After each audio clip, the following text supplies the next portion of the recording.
Et c'est à votre tour maintenant de réagir, Béatrice Khayat. Lundi, c'est vous, d'ailleurs tous les deux, qui avez introduit le discours du Premier ministre français Édouard Philippe.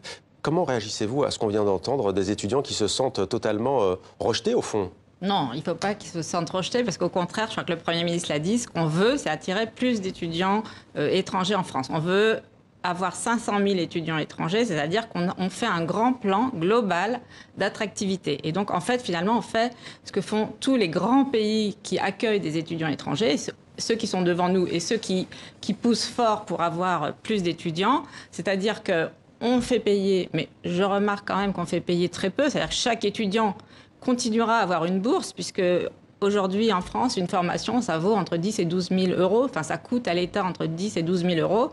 Et ils paieront à peine un tiers du coût de formation. Donc déjà, la ils France... paieront 20 fois plus qu'il y a 10 ans, et, enfin quasiment 20 fois plus. Là, oui, mais là ils n'ont carrément pas les moyens de venir. Alors, déjà, il faut savoir qu'au Sénégal aussi, ils connaissent bien les frais différenciés, parce qu'à l'université Cheikh Anta Diop, si vous n'êtes pas soit sénégalais, soit d'Afrique, vous payez plus cher. Donc ça, en fait, c'est connu et ça se fait partout dans le monde entier. Mais ce que je voulais juste dire, c'est que, on fait ça, on veut plus d'étudiants. Déjà, on dit on vous aime et on vous veut aussi des étudiants africains. Pourquoi augmenter les prix si on veut plus d'étudiants? Pourquoi on devrait même mettre la scolarité gratuite? Bien sûr, mais ce qu'on veut faire avec cet argent, les universités vont pouvoir mieux accueillir les étudiants étrangers.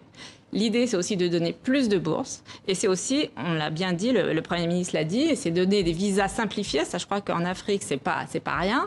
Des titres de séjour simplifiés, des choses en ligne et de bien accueillir au niveau mondial, donner plus de services aux étudiants. Donc voilà, c'est un plan qui est complètement cohérent. Et la France reste généreuse et veut ses étudiants africains. Cohérent, mais plutôt risqué, non, Jean-Paul Godemar? Certains disent déjà attirer les plus riches et en même temps écarter les plus pauvres. Non, je crois qu'il faut voir l'ensemble des mesures du plan. D'abord en rappelant que venir en France, c'est pas simplement payer des droits d'inscription. C'est un coût qui est bien supérieur aux droits d'inscription, parce qu'il faut se loger, il faut vivre, il faut se nourrir. Bon. Et donc, même aujourd'hui, même avec des droits d'inscription faibles, il y a des limites à la migration. Qui sont des limites aussi économiques. Donc là, il y en aura encore plus, en fait, 10 ou 20 fois plus. Oui, alors, sauf si, et c'était pour nous, en tout cas, Agence universitaire de la francophonie, c'est important si, précisément, ça permet de redéployer des bourses, de simplifier toutes les démarches administratives qui sont très compliquées, notamment en matière de visa.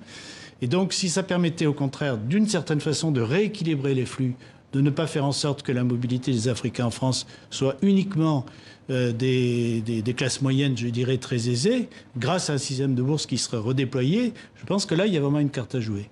Ce qui nous préoccupe, nous, peut-être un peu plus à l'AUF, c'est la répercussion de ces nouveaux droits d'inscription sur les formations délivrées par des universités françaises qui ne sont pas en France. C'est-à-dire les formations à distance, par exemple, ou... vous l'avez cité dans le reportage, les formations françaises qui vont être délivrées, par exemple, au nouveau campus de Dakar. Ça, c'est une question, je crois qu'il faut qu'on regarde avec les autorités françaises. Bon, mais si le résultat des courses aussi, pour nous, c'est un rééquilibrage des flux au sein de la francophonie, nous, ce qui est important pour nous, en tout cas, c'est aussi que la francophonie tout entière soit porteuse, je dirais, d'espoir pour les étudiants. Béatrice